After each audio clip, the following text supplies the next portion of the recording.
Bueno, pues, oye, primero, gracias por estar aquí en esta mañana soleada. Bueno, os voy a presentar, que ya todos os conocéis, pero bueno, os voy a decir a vosotros mismos quiénes sois. Bueno, primero quiero agradecerle, de hecho, a Eugenia Mayol, responsable de comunicación de Atlas, el esfuerzo por organizar todo esto y por cuadrar las agendas y por reunirnos aquí una mañana para hablar de, bueno, en estos diálogos 4.0. Bienvenido, Eugenio. Muchas gracias, Sergio. Bienvenido a tu casa, a tu espacio. Bueno, Paco Jariego, con el que he compartido un montón de conversaciones y siempre es un placer y un honor estar, investigador y consultor y muchas cosas. Y yo digo... Intento escribir. Que en tu rato libre lo que te haces es ponerte a pensar en cosas absolutamente random, ¿no? Sí, bueno, random, completamente random no lo sé, pero vamos, sí. Siempre con el vector de la tecnología, me la dejo transformación digital, ¿no? Me dejo llevar. Bueno, temas que vamos a abordar en el día de hoy. Mario Tascón, CEO de Prodigioso Volcán. Mario, yo mucho antes de conocerte conocía a Prodigioso Volcán y ya te he dicho en alguna ocasión que soy admirador de tu trabajo, o sea que... Bueno, muchas gracias. Es una especie casi de manera de echarte el currículum ahí. A ver. Sí. Nada, estaremos atentos. Yo siempre talento, que es lo que genera Atlas Tecnológico y lo que mueve, pues yo encantado. Bueno, de eso vamos a hablar enseguida, de talento y de lo que mueve Atlas Tecnológico. Rebeca Krau es directora general de Sigfox España. Bienvenida, Rebeca. Muchas gracias. Es la primera vez que compartimos un espacio de conversación. Sí, aquí estoy. Estamos encantados. Muchas ganas de aprender cosas. Muchas gracias. Bueno, Pablo Liete, CEO de Atlas Tecnológico y otras muchas cosas. De Natural Inquieto, Pablo. Sí, y esto no sabes lo que me apetecía, Sergio, que estuviéramos aquí todos los que estamos y además que hicieras tú esta primera introducción a los diálogos 4.0, me apetecía un montón. Bueno, el placer es mío que hayáis contado conmigo una vez más y de hecho el placer es aprender junto a vosotros, porque es que yo siempre aprendo un montón y me llevo luego un montón de notas mentales para reflexionar. Y José Luis Casal, CMO de Booker y fundador de Talk2Us, bienvenido. Muchas gracias, un placer estar aquí en este espacio muy abierto y un lujo compartir conversación con todos vosotros. Bueno, lo que os propongo que hagamos es que reflexionemos juntos de algo que de manera individual o en grupo de 2 o de 3 no paramos de hablar en el entorno de Atlas Tecnológico. Además todos somos colaboradores, ¿no?, de Atlas Tecnológico. Venga, José Luis, por ti empiezo, ya que en orden inverso. Hay como tres líneas cuando pensamos en la transformación digital, en estos diálogos 4.0. A ver, siempre que uno habla de transformación digital se encuentra con un montón de palabras, de frases hechas, de palabras muy rimbombantes que todos hemos escuchado un montón de veces, pero no sé si ha hecho falta algo como una pandemia para que las empresas finalmente hayan acabado por entender la necesidad. Por un lado está la capacidad para llevar a cabo proyectos que en el mundo de las ideas pues está muy bien, pero hay que aterrizarlos. Por otro lado está, y es verdad que lo hemos notado, que la democratización en el acceso a la tecnología ha mejorado en muchos casos la eficiencia y la calidad de los resultados.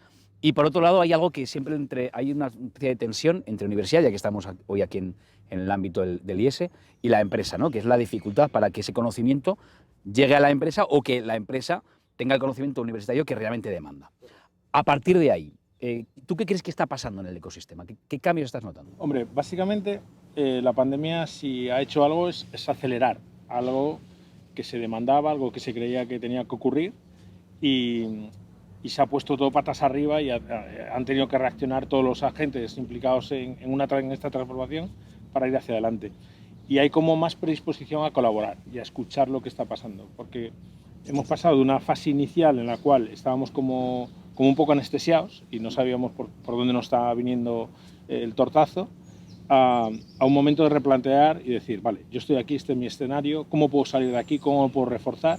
Y es cuando han surgido iniciativas un poco para colaborar, para escuchar, para saber por dónde tenemos que salir, por dónde puedo contar, dónde voy a encontrar el talento que necesito para salir de esta, qué tecnologías, ¿no?, tengo a mi disposición para salir reforzado de esta cosa tan rara y de una forma más ágil. Y es un poco lo que ha pasado, que por un lado se ha acelerado y por otro lado que hemos llevado como un tortazo de humildad, de decir, a ver, no valemos para nada, tenemos esto está cambiando mucho y hay que replantear. Pero fíjate, Pablo, hablamos de la pandemia, de todo lo que hemos aprendido, las necesidades y cómo todos hemos tenido que adaptarnos, pero esta era una demanda que tú venías detectando antes, ¿no? Es decir, que ya había por parte de muchas empresas esta dificultad de, bueno, tenemos ideas, pero ¿y cómo saco adelante estos proyectos? ¿Con qué tecnologías? ¿Quién me dice que necesito? ¿Cómo abordo la transformación? Esto ya estaba pasando. Yo creo que a veces a la pandemia le atribuimos logros en la transformación digital que ha cubierto parte de esos, ha alcanzado parte de esos logros, pero quedan muchos por alcanzar y muchos por cubrir que realmente las organizaciones no los están acometiendo. Hay tecnologías como por ejemplo Internet de las Cosas, y luego seguro que Rebeca nos habla, que mi expectativa desde hace 7 años es que a día de hoy estaría pues, bueno, utilizada en todos los ámbitos, o temas como el cloud computing seguramente sería una de las que más, pero temas de robotización en industrias yo creo que queda muchísimo. O sea que la pandemia todo no lo ha arreglado una parte, seguramente más la parte más pegada, para que nos entendamos, a la parte ofimática del trabajo del día a día, pero la incorporación o la transformación de los modelos de negocio en base a la tecnología disponible, eso yo creo que no lo ha conseguido. Es un tema más cultural, ¿no? O sea, primero hacía falta que todos nos mentalizáramos de la necesidad y luego ya hay que ponerse manos a la obra, ¿no? a hacer cosas concretas. No sé, Rebeca, venga, te lo pregunto a ti, porque decía Pablo, bueno, oye, le atribuimos cosas a la pandemia que ya estaban ahí antes. Y te dejaba una cuestión en el aire, ¿no? Que yo también me lo pregunto, porque hay tecnologías que parece que van a ser el boom, ¿no? Por ejemplo, el Internet de las Cosas, y de repente parece que han sufrido un parón, que están ahí, pero que no vemos una aplicación directa en el mundo real. ¿Qué está pasando? Sí, a ver, Internet de las Cosas, entre otras, ha sufrido por un hype desmesurado. Nuestra conclusión es que en los primeros años hay muchísimas empresas generalistas, integradores, consultores generalistas que lo han puesto como una línea de negocio más, sin realmente ponerle un foco extraordinario, y los que realmente avanzan son empresas especialistas en ese sector, que realmente se cogen un caso de uso, un vertical muy particular, y son muy especialistas en ese sector. Son empresas más pequeñas, pero más focalizadas en este sector y en determinadas cosas que realmente están cambiando el mercado. Los generalistas, pues, por la pandemia o lo ponen en un segunda prioridad o lo van a dejar, pero los que avanzan realmente son empresas especialistas. Pues ya me quedo con un titular, ¿no? Los que avanzan realmente son las empresas especialistas, los que realmente se especializan en un área, en una materia muy concreta, ¿no? Interesante. Mario, claro, bueno, lo que nosotros trabajamos tiene sobre todo que ver con las nuevas narrativas, pero eso no está ligado en ningún caso de la tecnología porque es imprescindible, ¿no? Pero si algo, y por ahí me gustaría empezar a preguntarte a ti, por cómo lo ves tú, si algo yo he aprendido en esta profesión es que la tecnología es imprescindible para hacer esas nuevas narrativas, pero por sí misma no basta. A veces caemos en el error, ¿no? de ese reduccionismo. Y por extensión hago la misma pregunta en el mundo de las empresas, ¿no? La tecnología es imprescindible, manejar nuevas tecnologías, por supuesto que lo es, pero antes hay un paso previo, que es entender en nuestro caso cómo funcionan las nuevas narrativas, ¿no?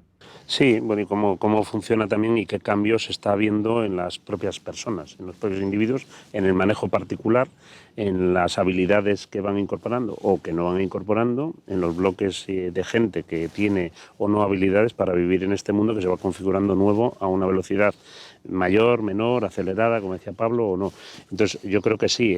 Hombre, en el caso de los contenidos, o sea, por también al que nos escuche, ¿no? Nosotros trabajamos la comunicación. La comunicación tiene dos movimientos, ¿no? Uno, y empalmando un poquito con lo que decíais, tiene uno generalista, porque en la comunicación sí se está viviendo una generalización que es muy evidente en las agencias, en la compra de agencias por otras agencias, hacia un manejo en todos los canales posibles, en todas las áreas posibles, y no tanto como fue al principio, pues que tú encargabas a una agencia especializada en redes sociales, luego llamabas a otra que era la que te hacía el SEO. Eso se está tendiendo a concentrar en una parte, a la vez y en paralelo y sorprendentemente, que se van encontrando cada vez más empresas especializadas a la vez que van entrando y desarrollando campos muy especiales. Es verdad que muchas veces estas son compradas por las grandes, que bueno, no invierten tanto en investigación y dicen, bueno, ya inventará otro y si veo que esto es interesante lo compro, ¿no? Eso en el mundo de la comunicación está pasando. Quizá porque el mundo de la comunicación, a diferencia de otros, las inversiones en algunas cosas son más pequeñas, los movimientos más rápidos y quizá quizá está también más pegado, por motivos obvios, a lo que es la sociedad y la evolución de la sociedad, no tanto como a la industria, que tiene otras inversiones, otros tiempos diferentes en algunas causas, ¿no? Entonces, ya te digo, eso, yo creo que es una mezcla de esos dos elementos y de que aquí hay una cosa pues un poco abstracta, que es el contenido, que efectivamente es lo que mueve luego la tecnología o lo que mueve lo que sea, pero sin contenido no eres nada, ¿no? O sea, yo siempre, muchas veces digo que, bueno, que es que una carta puede tener el mismo efecto que una red social. De hecho, algunas veces lo que mueve una red social es una carta, sorprendentemente. O sea, que es un ecosistema un poco distinto y en el que efectivamente la tecnología tiene un peso altísimo, pero en el que hay otros elementos que están jugando, como en todo, muy rápido y que tenemos que estar atentos y aprender para saber dónde nos movemos, ¿no? A veces puede parecer que cuando vemos estas cosas parecen cosas como abstractas, como etéreas, pero luego, bueno, a veces las empresas lo que demandan es, bueno, ¿y esto cómo lo aterrizo, no? Paco, a por ti voy. Tú que eres como yo de comerte el tarro por preguntas así, ¿no? De este tipo, que alguna vez lo hemos hablado en diversas mesas y paneles. ¿Por dónde empezar? Pregunta que seguro que muchas empresas, muchos de los que nos están viendo probablemente se hagan la pregunta, bueno, vale, pues ya está, he entendido a Mario Tascón lo que me ha dicho de las nuevas narrativas y muy bien lo que me ha dicho Rebeca de las mesas de especialidades y perfecto lo que ha dicho Pablo, pero ¿y esto ahora cómo lo aterrizo? ¿Por dónde empiezo? Es la pregunta fácil de la mañana. Bueno, yo creo que la realidad es que por mucho que se cuenten cosas, si no hay auténticas necesidades en el mundo de la empresa, pues la empresa no se mueve. De hecho, es bastante lógico, ¿no? Si yo ya lo estoy haciendo bien, pues ¿para qué me voy a mover, ¿no? Entonces es la necesidad lo que hace moverse generalmente a una empresa. Está el caso de, que a mí me gusta distinguir bastante, empresa establecida, que se va a mover, digamos, porque la competencia le va a obligar a moverse. Y en ese sentido, todo lo que sea reforzar la competencia, pues yo creo que evidentemente mete presión en las empresas. Y está luego, por otra parte, el caso que es más individual, porque aunque se tiene mucho el mito este de que la empresa innova, etcétera, etcétera, en realidad la gran empresa no innova de manera natural. Está el tema del emprendedor, ¿no? El que tiene una idea y se vuelca y entonces hace algo nuevo, ¿no? Y entonces lo nuevo, pues efectivamente, si tiene éxito, arrastra un montón de cosas. Están esas dos tendencias. Yo creo que enlazando con algunos de los temas que comentabais de la pandemia, etcétera y demás, bueno, la pandemia ha metido un estrés importante, ¿no? Y una cosa muy evidente pues ha sido todo el tema, digamos, de el uso de tecnologías como la comunicación, los Zoom, etcétera, etcétera, y nada más, que parecía que no se podía teletrabajar y sí, se puede teletrabajar, etcétera, etcétera, ¿ves? Un ejemplo clarísimo de... Pero tenemos otros temas más divertidos, como por ejemplo el hecho de que la geoestrategia está haciendo que de repente los chips no lleguen a Europa. Tenemos un sector en Europa, que es el del automóvil, que va a sufrir una transformación que yo la llamo, digamos, pues es una de estas cosas de tormenta perfecta, ¿no? Y que si no salimos bien parados de ahí, pues Europa va a retrasarse más de lo que ya va con respecto al mundo. Entonces yo creo que tensiones hay, presiones hay, y el que no las vea pues se quedará fuera. Acabo esta primera ronda y luego sentiros libres, por favor, para abordar los temas que queráis. Eugenio, por tu experiencia, ¿no? Desde que has aterrizado en Atlas Tecnológico y hablas con empresas, esa necesidad, ¿no? de saber cómo pueden entrar en ese ecosistema que se les puede hacer tan duro desde fuera, ¿qué demandas, qué estás escuchando? ¿Qué demandas principales os están llegando? Sí, yo creo que las empresas, la gran necesidad que tienen es de trasladar el mundo de las ideas a proyectos que se puedan ejecutar. Es un poco algo que pasa, que forma parte de ese gap que hay entre lo que estamos comentando, entre lo que la cultura y la ejecución en nuestro país, ¿no? en la economía.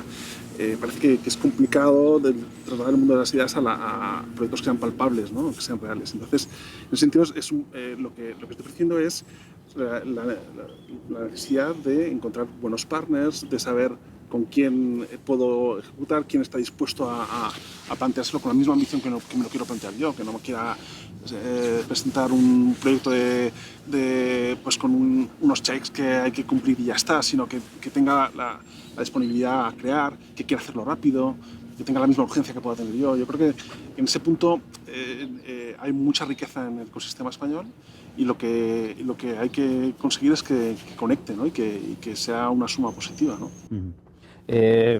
Por cierto, pregunta para Pablo y abrimos la mesa a lo que queréis abordar.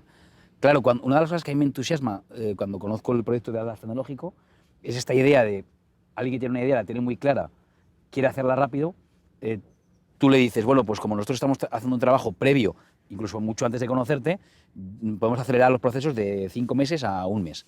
¿Esto cómo es posible, Pablo? Para que le quede claro que no lo está viendo. Eso es lo que realmente está ocurriendo. Y además lo más bonito es que nos está ocurriendo con personas a las que no conocemos de nada. Esto siempre te lo dicen en los manuales del emprendedor. Dice, lo importante será el día que llegues a venderle un servicio a alguien que a ti no te conoce. Y yo decía, bueno, eso tardará. Pues eso ha sido lo primero que ha ocurrido. Seguramente los que nos conocen más piensan que tienen toda la información para poderse gestionar ellos las cosas y hay gente que no nos conoce y que tiene claro que tiene la necesidad y directamente nos está planteando proyectos y además de manera recurrente, con lo cual es muy positivo. La experiencia está teniendo muy positiva. ¿De qué tipo de proyectos entran? Pues prácticamente cualquier cosa. Ahora hay muchos temas vinculados a la huella de carbono, a la gestión de la huella de carbono, que a las industrias les están preocupando y cuando tienes que abordar un tema de estos tan estratégico, quieres tener toda la información. Por ejemplo, no quieres, si existe un proveedor en España, por nosotros en estos momentos, y es un poco el enfoque de Atlas Tecnológico, es aflorar todo el ecosistema de empresas tecnológicas españolas que están haciendo cosas realmente interesantes. Pues cuando buscas estas, tienes que tomar una decisión de inversión importante, no quieres dejarte a nadie sin analizar. Y eso es exactamente lo que hace Atlas. La gente nos pregunta, la gente nos pide empresas que le podamos aportar, incluso nos pide que incorporemos las que ellos tenían identificadas a la evaluación global del proyecto. Y al final es conjuntamente con la empresa con la que decidimos qué empresa debe ejecutar el proyecto. Imagino, pregunta para todos, para quien quiera, no sé si Rebeca, José Luis, pero quien quiera. Una de las preguntas que muchos se hacen, por eso yo decía antes a Paco Jarego, por dónde empezar es, sé lo que quiero hacer, pero no sé qué necesito. De hecho, a veces ha ocurrido en supuestos consultores que al final a una empresa que a lo mejor no lo necesita le acaban diciendo, tú necesitas inteligencia artificial, Internet de las cosas, cloud computing, y eso es un corda, y a lo mejor no necesitas todo eso, ¿no? Eso ocurre demasiado. ¿Sí? Sí. Es una cosa que, por un lado, existe como un desnorte, como decía al principio, y un desconocimiento de muchas tecnologías. Entonces, no sabes cómo tú puedes sacar provecho de ellas. Partiendo de eso, eres vulnerable a que te vengan da un vendemotos o te venda el consultor de turno a desmontarte todo, ponerte tu patas arriba porque a él le conviene y cree que es lo mejor para ti. Creo que ahí también es muy importante un trabajo de divulgación y de compartir conocimiento para ver casos de uso, ver empresas en las cuales reflejarte para decir, caray, yo soy como estos y a estos les ha ido muy bien, han mejorado la productividad utilizando cloud o utilizando cualquier otra tecnología, porque de verdad que hay un problema. Y ahora eso, lo que decía también al principio de la pandemia ha puesto todo patas arriba y entonces ves que esto gira, que va muy rápido y que otros que están girando mucho más rápido que tú están utilizando no sé qué. Pues yo también quiero eso. Pero a lo mejor tú no necesitas eso o tienes que hacer un cambio interno de procesos. O sea, es mucho más allá que meter, no sé qué lo decía antes, que meter una inteligencia artificial. Pero ¿para qué? ¿Cómo? ¿Por qué? O sea, tiene que haber un alineamiento con negocio, tiene que haber muchos alineamientos. Antes, porque comentaba Sergio, una de las cosas que me está llamando la atención, por ejemplo, es la cantidad de excelente información que hay en el ecosistema. Las propias empresas generan una información de mucha calidad y el problema es que tienen poca visibilidad entre ellas. Es decir, que a la hora de saber identificar, de saber qué tal, bueno, vosotros en Cabel Winbook, la cantidad de buenos insights que estáis haciendo son estupendos, son públicas en cualquier medio, es decir, y forman parte del ecosistema y son experiencias que muchas veces son prescripciones que hacen las propias empresas del ecosistema. Entonces yo creo que es importante también el tema de convertir a las empresas que están trabajando juntas en España y que les cuesta compartir conocimiento, convertirlo en un hub de conocimiento, un hub en el que verdaderamente reunamos todo lo que cada una aporta para que las propias empresas sepan, porque realmente a las empresas lo que más les ayuda es saber conocer la experiencia de otra empresa, ¿no? Utilizando estas tecnologías. Y poner en común ese conocimiento, ¿no? Conectar el conocimiento, que al final es tan complicado, ¿no? Porque el conocimiento aislado pues puede ser muy muy grande por parte de una empresa, pero si no lo compartes, al final no, eso no crece, ¿no? Y esos casos de éxito de Atlas, que no son tomados como que alguien ha hecho este caso de éxito para presumir, sino que también vale para que otro se vea reflejado en él y diga, yo soy una empresa de este sector, soy similar a esta, es mi competidor, o es, pues caray, yo a lo mejor también podría aprovecharme de esta tecnología para hacer esto que están haciendo. Le quiero preguntar a Rebeca, y también a Paco, que lo abordaba antes, y quien quiera también, no sé si Mario también en este sentido, la perspectiva comparada con otros países. Es decir, ¿cómo es el ecosistema de la transformación digital de la industria 4.0 en nuestro país con respecto pues, a tu experiencia en el Reino Unido o en el mundo anglosajón? Y también, Paco, que decías, ojo, que Europa está muy mal ya en este momento con respecto a otras latitudes. Cuidado, no nos quedemos atrás. Rebeca. Bueno, a nivel tecnológico, España no tiene nada que envidiar en ningún país a nuestro alrededor. Es verdad que las escuelas de ingeniería son excelentes y sacan una gente muy, muy preparada. A nivel nuestro de hardware está creciendo, ha pasado por malos momentos, pero hay empresas de hardware que están saliendo, muchas están en el ecosistema de Atlas y está en vías de crecimiento. Lo que nos falta en España es, digamos, la cultura del fracaso. Nosotros, como somos, no tenemos tanto, digamos, somos especialistas de IoT, igual no somos la primera empresa que empresas llaman, pero somos la empresa que las empresas llaman cuando han fracasado con otras empresas. Entonces, ahora que he pasado por proyectos que han salido mal, pues voy a ir con gente más focalizada en IoT. En la cultura anglosajona, sobre todo americana, porque la inglesa es un poco más particular, se contrata a gente que ha fracasado. Y aquí en empresas y en la vida en general, el niño que ha fracasado o la persona que ha fracasado está apartado como, y si has fracasado has aprendido. Y eso es pero no solamente en España, yo creo que en toda Europa es todo así. Y eso es un gran cambio que hay que hacer. Grandes organizaciones que están en parálisis, porque si saca un proyecto y sale mal, pues peligra mi puesto. El estigma del fracaso, frente al haberlo vivido como un aprendizaje. Es verdad que la cultura anglosajona, es verdad que en el caso de Norteamérica, que tantas veces vemos en libros y en pelis, el que ha fracasado es un plus. Hombre, si te pasas todo el día fracasando tampoco, ¿no? Claro. No es eso, pero el que ha fracasado es un plus, ¿no? Paco. Bueno, yo estoy muy de acuerdo con lo que dice Rebeca en general como tema de cultura. Yo creo que en Europa, desde luego, no hay falta de conocimiento técnico en absoluto. Hay universidades fantásticas, hay profesionales fantásticos. Y creo que Europa es un país, o es una región, pues no sé cómo llamarlo, ¿no? La Unión Europea, además y tal, pues es una zona más conservadora en general y España mucho más. En España lo que no hay realmente es asunción de riesgo, ¿eh? No quiero citar a nadie, pero vamos, hace muy poco, la semana pasada, alguien decía que en España no hay capital riesgo, sino que hay capital, no sé cómo lo llamaba. Capital rancio. Capital rancio. Bueno, sin caer, digamos, en los tópicos, yo creo que eso es una de las cosas que falta en general en Europa y en particular en España. Y bueno, pues es parte de esa cultura. Yo lo he escarbado mucho, y no es sencillo, vamos, a mí no me resulta sencillo saber exactamente dónde estarían las teclas que hay que tocar para que eso cambie, pero realmente es así. Yo añadiría una tecla. La hiperregulación. Bueno, sí, ese es otro tema. Realmente. No te arriesgas. Entonces, no te puedes arriesgar. Sí. Muchas veces es un parapeto, ¿no? Claro. Pero al final, el otro día Bruno Zendón, por ejemplo, las palabras que decía, cómo explicaba su experiencia con estos directivos que tienen miedo a arriesgar y entonces prefieren ir a una gran firma internacional antes que arriesgar con un emprendedor, ¿no?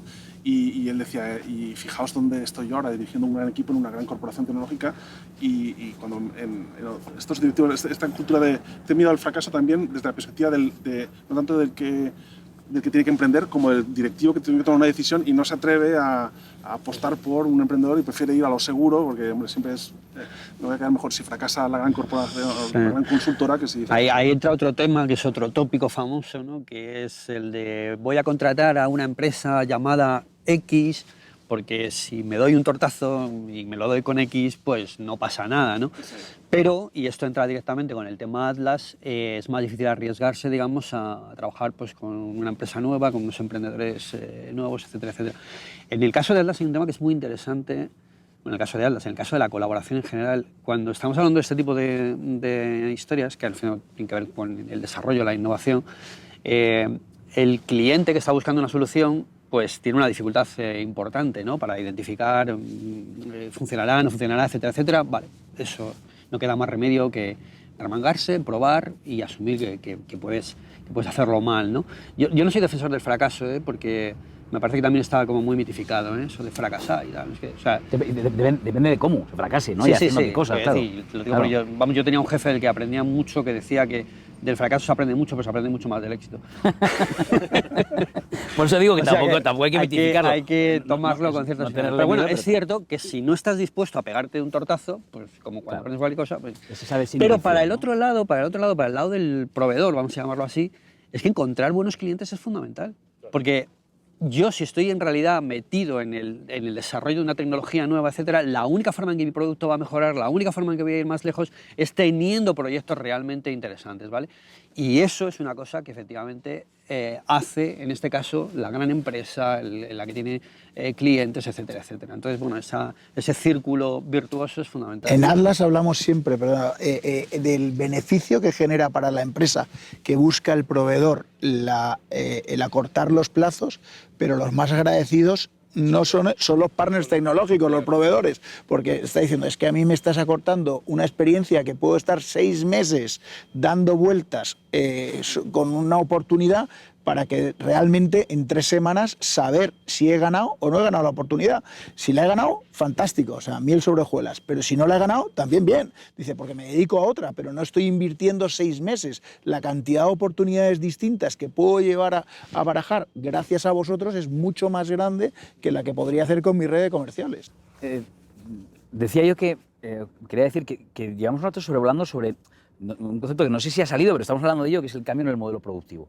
Y no sé si cuando hablamos de este concepto estamos hablando todos de lo mismo. No sé si cuando en las facultades, Mario, se habla de cambio de modelo productivo, es lo mismo que luego, a pie de obra, a pie de fábrica, se entiende por cambio de modelo productivo. Y me pregunto, además, no sé si estáis de acuerdo o no en esto, pero ya no hay ningún producto o servicio que se pueda dar sin prestar atención a 2 elementos absolutamente novedosos, y no sé hasta qué punto, Mario, siempre positivos, ¿no? Que es la atención al mundo de las redes sociales y al marketing digital, que parece que sin esos dos, hagas lo que hagas, construya lo que construyas, venda lo que vendas, si no estás atento a estos 2 elementos estás perdido.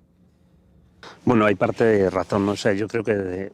vamos a ver, yo creo que estamos metidos en un mundo que es evidente que es cambiante y que están cambiando todas las cuestiones, incluso la base tiene que ir cambiando para atender necesidades nuevas que están surgiendo y que están ahí delante de nosotros y no las conocemos suficientemente bien. Entonces ahí, en los mundos que tú dices, o sea, hay una necesidad clarísima en la comunicación en general para las empresas, no solo, antes lo ha comentado alguien, de cambiar el relato también hacia los consumidores.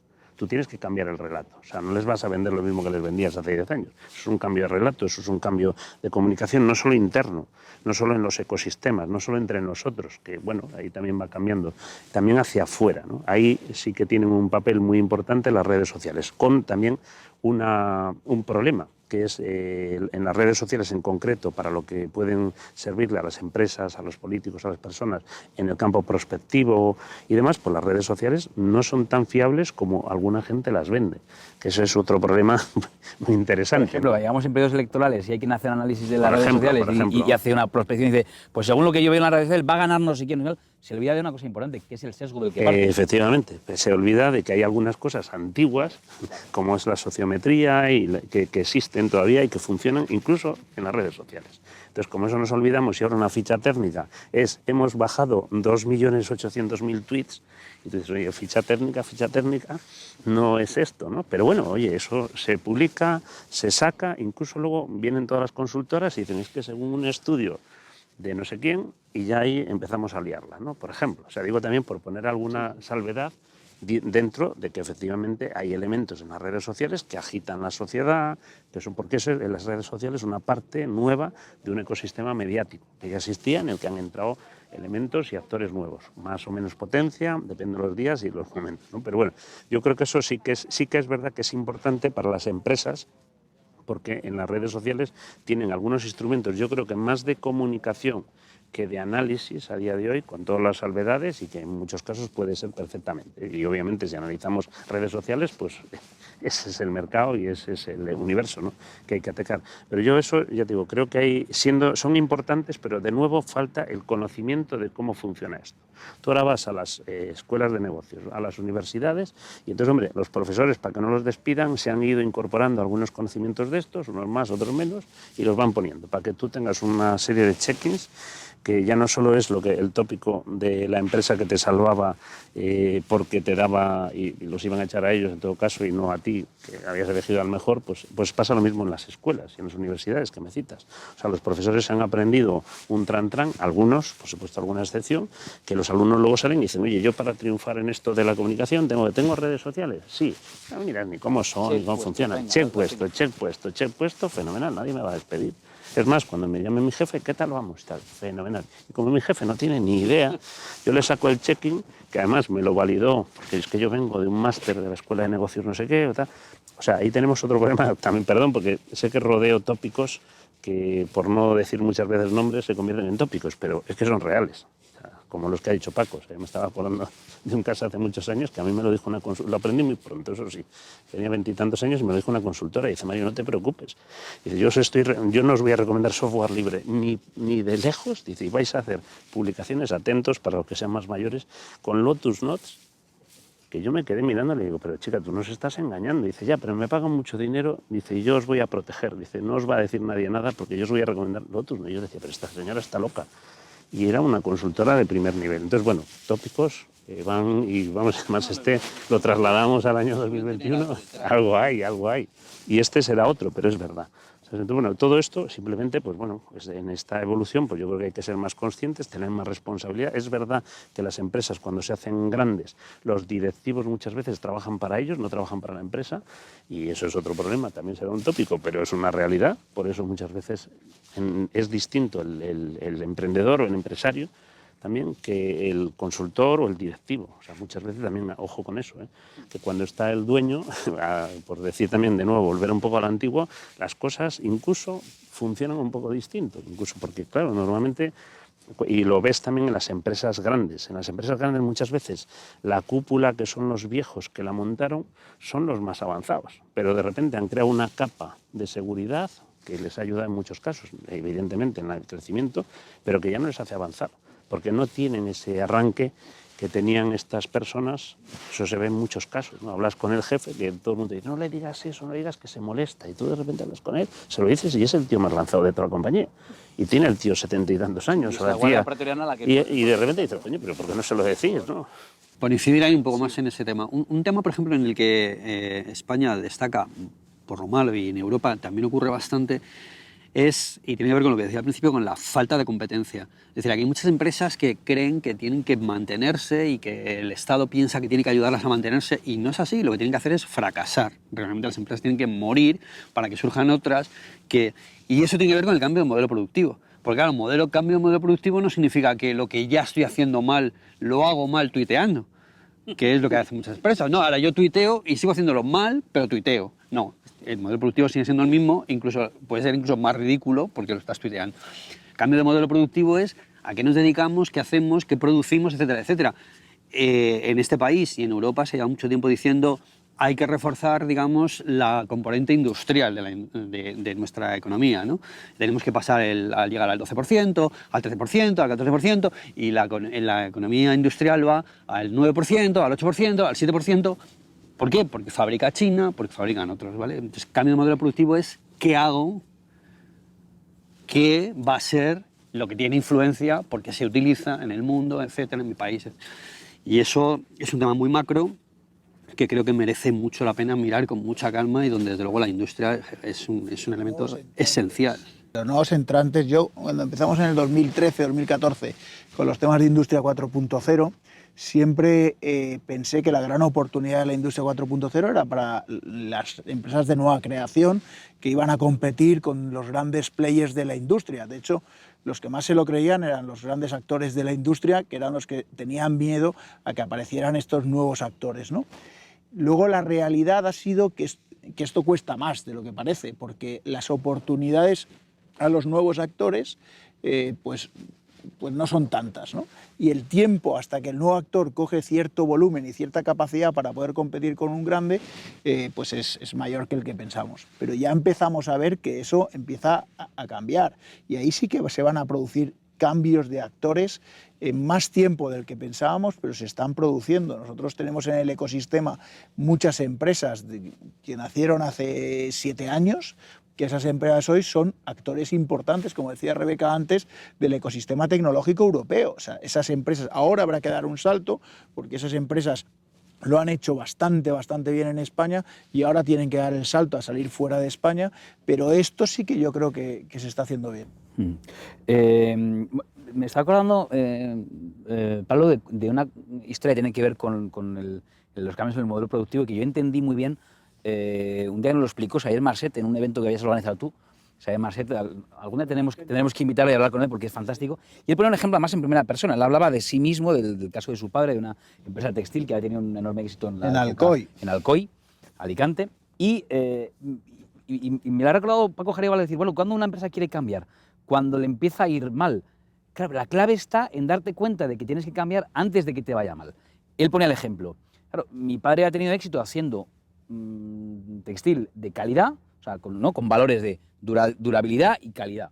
Y de repente, con la entrada de nuevos de la moda y nuevas maneras de consumir y grandes empresas como Inditex, esos valores cambian y él no lo entendió porque decía, pero no me va a ir mal nunca haciendo prendas que sean buenas y que tengan el eje de la durabilidad.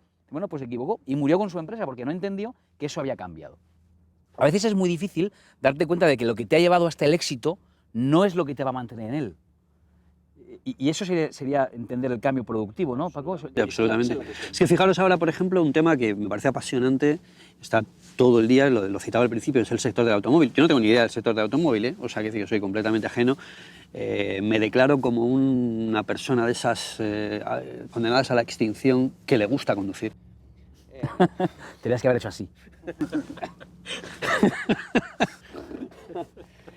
Pero fijaros que estamos diciendo que los coches van a ser compartidos, que los coches van a ser autónomos, que los coches van a ser eléctricos, que vamos a utilizar patinetes, y vamos a ver, si tú estás en el sector, tienes que tener claro que si todo eso es así, que será así man tropo probablemente, desde luego la industria del automóvil va a desaparecer tal como está concebida, porque no hacen falta tantos coches como hay hoy en una ciudad para que nos movamos por la ciudad. Realmente hay estudios que dicen que con el 10% de los coches, si fueran compartidos, autónomos, bla, bla, bla, ya no digo si hay patinetes y bicicletas, etcétera, con el 10% de los vehículos se movería todo Madrid o se movería todo Lisboa, el movimiento que hay hoy.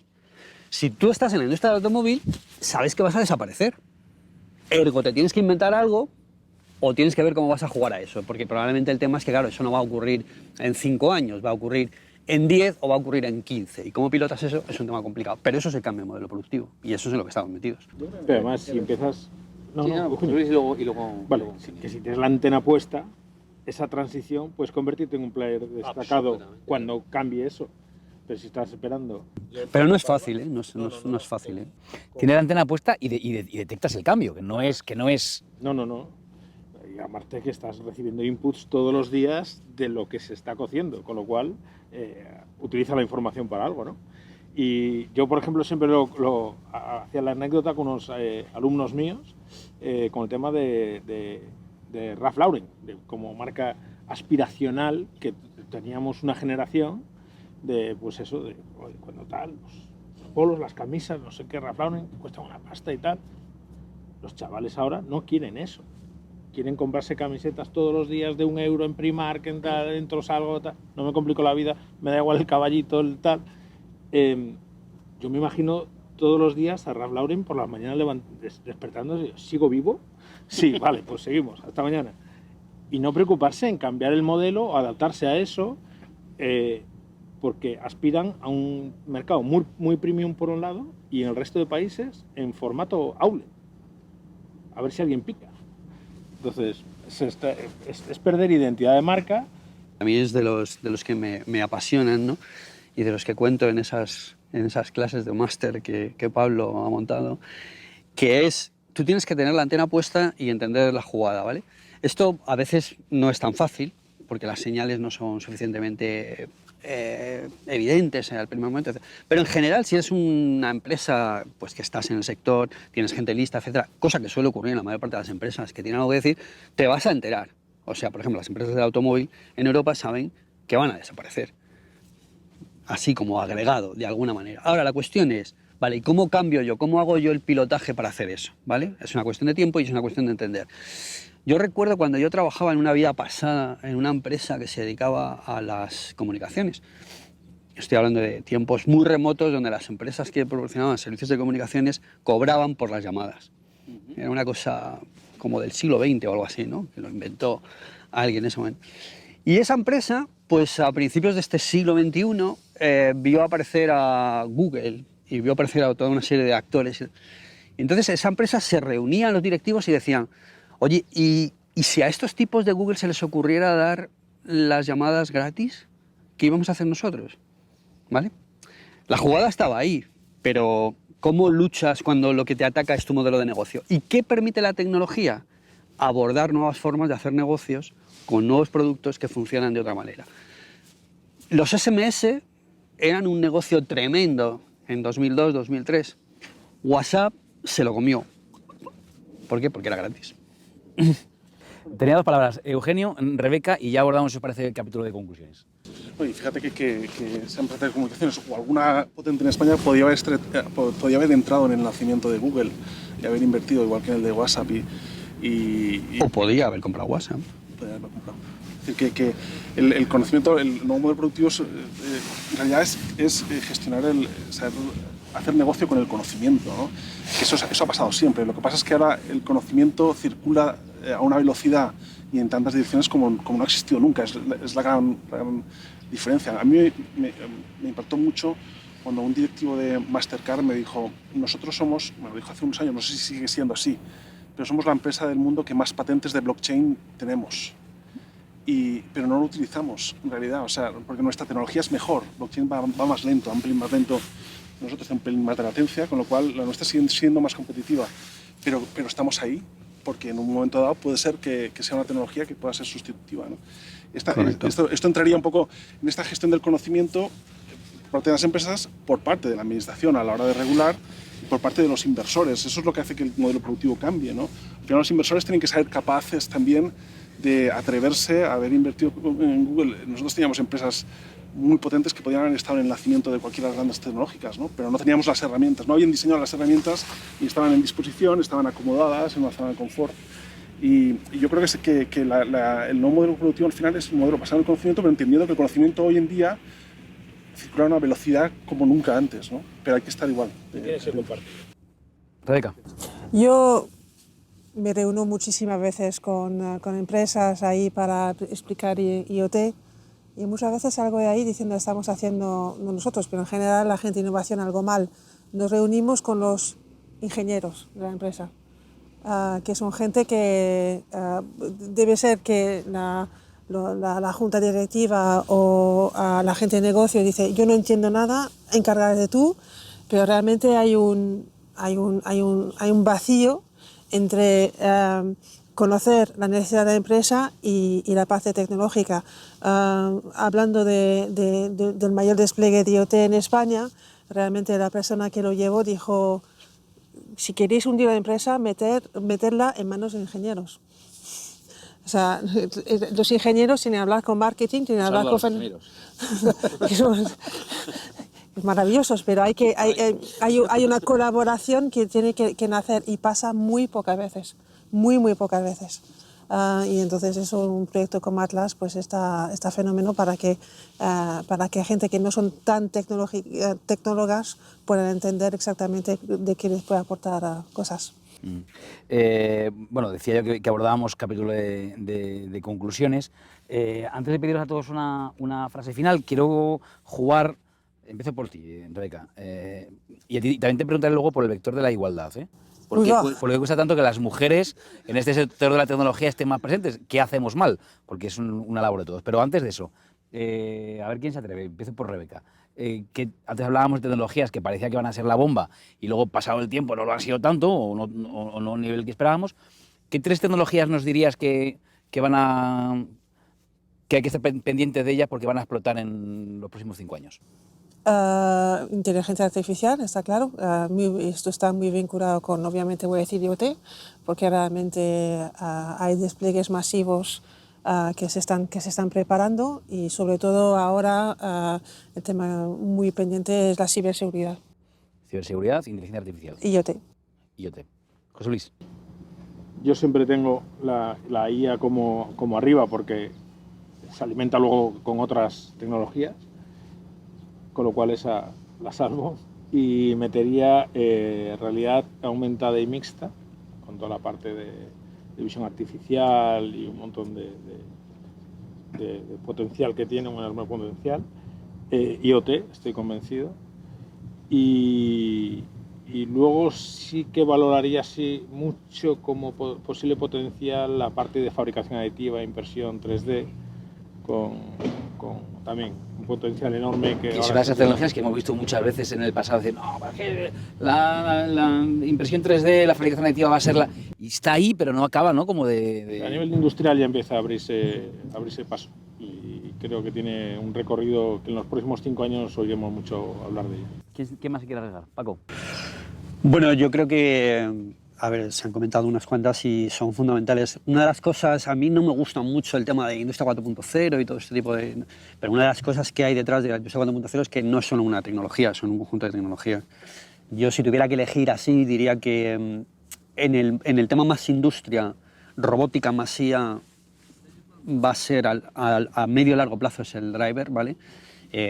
No la IA esa de gente inteligente y tal, sino una IA muy aplicada a temas muy concretos junto con la robótica más IA. Si miras patentes, si miras inversión, si miras, todo apunta que digamos es el driver. Y luego estoy muy con José Luis en el que si yo tuviera que elegir una, elegiría el tema de realidad aumentada, realidad virtual. Creo que en el mundo de la comunicación todavía tenemos mucho por descubrir y de hecho, vamos, yo todavía espero ver algunos servicios que van a surgir en torno a esas 2 cosas. Mario. Eugenio. Bueno, yo diría que cualquier empresa tiene que contemplar ahora el 5G como se veía en los 90 el Internet. Es decir, nos viene encima una transformación que va a venir de la mano del 5G extraordinaria y se va a convertir en el sistema operativo de la empresa y de alguna forma tienes que empezar ya, eso que comentabas antes de que no nos pille, ¿no? el cambio. Tienes que empezar a pensar ya en cómo tu actividad va a estar formada por eso.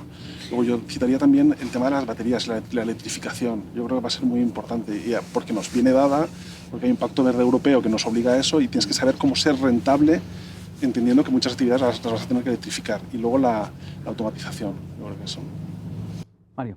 Bueno, yo creo que ya están más o menos repasadas todas. No hay más, ¿no? Sí, broma. Pero bueno, sí, por resaltar una, simplemente la aplicación específica de algunas de las que se han citado en un campo como puede ser el del idioma español, que yo creo que carece de ello, no se ha hecho apenas nada en los últimos años y yo incluso estoy inquieto con lo que se quiere hacer, pero bueno, eso ya es otro asunto que ya veremos en otra conversación dentro de unos años, ¿no? Pero sí que creo que a eso hay que prestarle una atención especial, más allá de los planes del gobierno. Creo que las empresas que han trabajado con temas lingüísticos han tenido que emigrar, la mayoría de las que trabajan en español trabajan hoy día desde Estados Unidos, una cosa pues no deja de ser un poco lamentable, ¿no? Y bueno, por añadir un poquito más. Y luego también pues en algunas que tienen que ver con las que decís, la creación de contenidos para esa realidad aumentada, realidad virtual, que no es estrictamente una tecnología, pero donde yo creo que parte de que no hayamos avanzado más está en no haberlo sabido enfocar también desde la creación del contenido. No ha sido un problema solo tecnológico. Bueno, la mayoría de las veces los problemas no son tecnológicos, la tecnología está ahí. O sea, es de cómo se utiliza, y yo creo que y perdón porque me salgo un poquito de la enumeración de tecnologías, pero yo creo que está ahí más. ¿Qué nos podemos imaginar que se puede hacer con esto y cómo efectivamente no tenemos frenos a esa innovación, internos, externos, la administración, la burocracia o lo interno que hemos citado varias veces, ¿no? Pablo. Yo creo que vamos a vivir, pero de manera inmediata, lo de la fábrica inteligente va a ser una realidad. Y la fábrica inteligente hoy es muy difícil porque las máquinas en las industrias en general son todas muy antiguas. Entonces yo creo que un plan Renove. Lo que pasa es que el gobierno, yo creo que en general en España no tenemos una política industrial realmente con altura de miras y no se está produciendo ese plan Renove de las máquinas. Pero si empezáramos a tener un plan Renove de las máquinas, donde la máquina herramienta empezara a cambiar, la robotización y la logística interna en las industrias se empezara a implementar, yo creo que las fábricas inteligentes serían una realidad. Entonces, eso para mí es algo que ya no le falta nada para que se produzca, principalmente. En los próximos 5 años, antes, menos. Yo creo que sí. Yo creo que sí porque está justificada el retorno de la inversión de cualquier. Cuando hablo de automatización y robotización, incluyo muchas cosas y en la logística interna lo mismo, pero el retorno de la inversión de estas tecnologías es muy corto y lo que vamos a ver es también un impacto social importante que se viene avisando que se puede producir, pero yo creo que realmente se va a producir. Entonces, o aumentamos las capacidades y el perfil de la gente que trabaja en la industria para que se dedique a hacer otro tipo de cosas, o tendremos un problema social claramente. Bueno, yo creo que los 3 grandes temas del principio del siglo XXI son tecnología, sostenibilidad, que están íntimamente relacionados, que ha salido, abordaremos alguna mesa específica de este asunto, igualdad. Son los 3 grandes temas. Por eso me he dejado, Rebeca, para el final un asunto que no te compete solamente a ti, te quiero preguntar a ti, pero también hablo a la mesa a todos. ¿Qué le pasa a las carreras tecnológicas, a los currícula STEM y al déficit de mujeres en este ecosistema? Sé que el problema es muy complejo y que no lo vamos a resolver en una ronda, pero sí me gustaría conocer una primera aproximación. Rebeca, ¿tú cómo lo ves? ¿Qué le pasa a las mujeres en este ámbito? Bueno, yo soy, en particular, yo soy madre de hijas, o sea que yo lo veo todos los días. O sea, yo el tema de cuotas no soy muy partidaria. Yo creo que es un flaco favor que hacemos a las chicas. Las chicas, si veis en los colegios, son las que mejor notas sacan de lejos de todas las clases. Pero como dijo Einstein, todo el mundo es brillante, pero si mides un pez por su capacidad de trepar un árbol, pues se va a sentir tonto. Entonces, una mujer, pues llega un momento que somos muy prácticas. Hay muchas ya que entran en escuelas de ingeniería, pero si nos van a medir en multinacionales por cuánto tiempo estamos en la oficina, cuánto compañerismo y tal, cuando nosotros tenemos que trabajar y equilibrar la vida personal, sobre todo a partir de 25 o 30 años, la crianza de hijos, pues nos alejamos un poco de estos trabajos que son tan intensivos, igual a nivel de equipo en trabajo, de trabajo en equipo y tal y cual. Entonces, yo creo, no sé exactamente la estadística de niñas que están en escuelas de ingenierías. Mis hijas van a entrar, o sea, van a hacer carreras tecnológicas porque lo han elegido ellas, pero se han ganado ya unos comentarios de, pero ¿tú qué vas a hacer rodeada de tantos hombres? O sea, y ellas mismas no se lo han planteado nunca, o sea, es que para ellas, o sea, nunca había sido un problema. Pero yo creo que son muy prácticas y se alejan de trabajos tan intensos, de tantas horas de oficina para poder figurar, o sea, se van a trabajos que son más flexibles para eso. Bueno, quizá esta llamada nueva normalidad y el cambio, ¿no? de la presencialidad ha dejado de ser un valor en las empresas. Eso es maravilloso. Sobre todo en las privadas, en el ámbito público todavía creo que la presencialidad es un valor, pero creo que eso está cambiando, ¿no? Y bueno, quizá eso facilita la igualdad. Algún día hablaremos, Eugenio, Pablo, algún día hablaremos este asunto específicamente, no quiero que hagamos hoy un spin-off sobre esto, pero no sé si queréis decir algo por vuestra experiencia. Yo diría que si montamos una economía sobre el conocimiento, hay una parte del conocimiento que no se está aprovechando. Y ese es un error por parte de la empresa. Se forma parte de este nuevo modelo productivo, es aprovechar todo el conocimiento y se está desaprovechando. Aparte, las empresas que tienen más éxito son las más diversas, por definición, ¿no? Y es una cuestión no de altruismo, sino de propio egoísmo, ¿no? Es decir, te va a ir mejor cuanto más diversa sea tu empresa. La economía. O sea, ayer leí un artículo en El Economist, en un periódico inglés, que los países que son más fuertes en las crisis económicas son donde se protegen más las mujeres.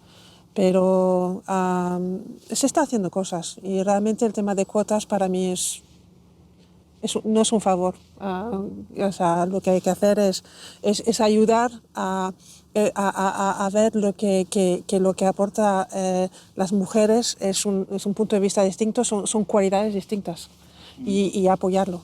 Yo creo que tenemos un problema más de volumen que de perfiles. O sea, yo continuamente que estoy visitando industrias, que estoy visitando empresas tecnológicas, me encuentro con mujeres súper capaces en posiciones muy significativas dentro de esas organizaciones.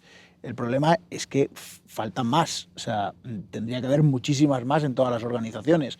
Entonces, ¿eso cómo se consigue? Pues haciendo más atractiva y flexibilizando la actividad que se pueda realizar en la industria. Pero tiene que haber un cambio cultural importante, que yo creo que hay gente que se está comprometiendo. José Luis lo conoce bien, todos los proyectos de STEM Talent Girl que abordan ASTI, que abordan otras empresas, que hay mucha gente sensibilizada, Spinning Girl, en experiencias en el mundo de las niñas, pero el volumen no llega. Entonces lo que tiene que llegar es el volumen, tiene que haber muchas más.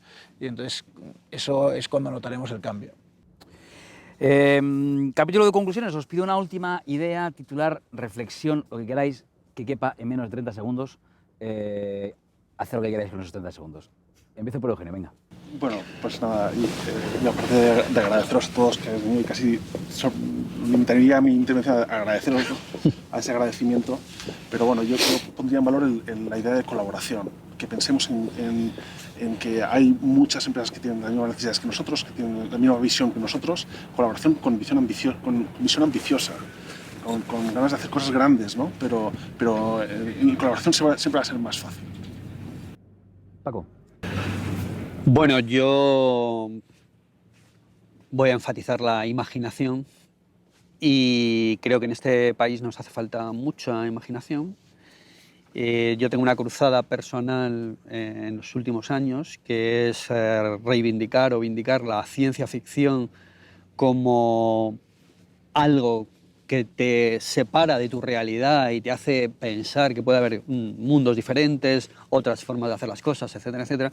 Así es que mi recomendación es que los directivos lean ciencia ficción, porque nos hace falta bastante y nos va a hacer falta más. Que, fíjate, te había atribuido yo mayor maldad y según te he empezado a escuchar la frase digo que los directivos lean ficción. Pero me he pasado yo de frenada, ¿eh? Me he pasado yo de frenada. No, ha sido una maldad. Mario. No es mala maldad esa, ¿eh? Yo creo que lo estamos pensando todos. Pero bueno, no, bien, básicamente yo creo que, vamos a ver, como yo soy positivo, entonces yo creo que esta pandemia que hemos atravesado, que estamos todavía atravesando, pues yo creo que lo debemos considerar como de verdad una oportunidad. Vamos a ver cómo salimos de esta mejor. Yo cada vez que habla la gente de volver a la normalidad me aterra, porque digo, mira, yo no quiero volver. O sea, yo hay cosas que me ha dado este tiempo para reflexionar sobre mi empresa, sobre mí mismo, sobre mi carrera, sobre lo que estamos haciendo, las cosas que hace mi empresa, para pensar que yo no quiero volver a la normalidad, con perdón. O sea, entiendo lo que quieren decir, pero yo creo que es mejor inventarnos una nueva, ya, por fin, aprovechar el viaje, aprovechar la reflexión, aprovechar lo que hemos aprendido para inventarnos un nuevo mundo que espero que con sostenibilidad, con muchas cosas que se han citado aquí, pues sea un poquito mejor para cada uno de nosotros y desde luego también para nuestros hijos, que yo creo que no estaría de más que reflexionáramos un poco sobre eso que les vamos a dejar, ¿no? Que es lo que debemos, como nosotros debemos lo que tenemos a nuestros abuelos, ¿no? Pues también, quizá por la edad, estas reflexiones me llegan ahora y más joven no me hubieran llegado, pero creo que son importantes. Bueno, y otro día nos enseñas a hacer guiones con emoticonos, ¿vale? Cuando queráis. Soy muy fan yo de eso. Es verdad, ¿eh? Que lo cuente. Rebeca. No, es una maravillosa oportunidad.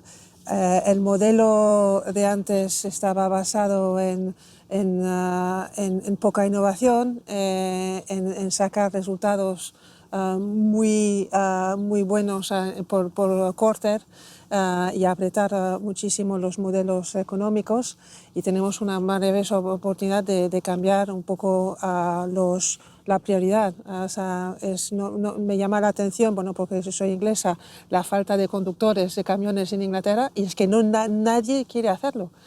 ¿Por qué? Porque las condiciones son malas y realmente no hay interés. Entonces, es una necesidad muy importante que tenemos, el transporte, el tracking de supply chain. Busquemos una manera de asociar condiciones de trabajo decentes con una actividad que al final es crítica para nuestro bienestar. Pablo. Yo pondría el foco en que el conocimiento está accesible, o sea, mucho más accesible de lo que pensamos. Aquí somos 7 colaboradores de Atlas Tecnológico, tenemos 250 colaboradores, solamente hay que pasearse y revisar el currículum de cada uno de los colaboradores que tenemos en Atlas y pensar que puedes acceder a ellos y que puedes tener una consulta previa a poder ejecutar cualquier proyecto. Y eso está para las grandes empresas y para las pequeñas empresas. Y hablando de los tópicos que comentábamos antes, parecería que el tópico es que las grandes empresas no colaboran. Pues sí, son las grandes las que superan fácilmente el colaborar y entran a acceder a esta información, y muchas veces son las pequeñas empresas que tendrían estructuras más flexibles las que más reticencias tienen a pedir ese tipo de ayuda. Pedir ayuda no es malo. Pues mira, ahí nos quedamos también con un titular. Pedir ayuda no es malo. José Luis. Pues yo me quedaría en estos tiempos que nos han tocado con humildad, colaboración, buscar el impacto, y que este momento para rehacer todo, y que nos van a venir unos fondos, nos prometen el maná, que sea para hacer cambios estructurales y no coyunturales. Y adelante. Pues si os parece lo dejamos ahí. Estaríamos toda la mañana hablando. Oye, me ha gustado mucho el emplazamiento, hemos escuchado los pajaritos, hemos estado a la mar de a gusto. Con un par de... Bueno, 10 graditos más habíamos estado muy bien, pero bueno. Le agradecemos al IES que nos haya dejado... Es lo que iba a decir, gracias al IES que nos haya dejado su jardín, no así sus estufas. no, pero hemos estado a gusto, aquí no se puede. Oye, pues fíjate, casi, a ver si me aceptáis el reto. ¿Quedamos aquí siempre? ¿Se puede hacer esto, Pablo? La medida que podamos lo intentaremos. E incluso aunque nieve y aquí con este aspecto nevado, aquí estaremos con... Nevando tiene que ser fantástico. Nos venimos con los abrigos, los plumas y lo que haga falta. No me digáis que no han molado estos diálogos 4.0, me ha encantado, he aprendido un montón con vosotros, así que atentos porque seguiremos aquí escuchando la voz de los protagonistas de la innovación.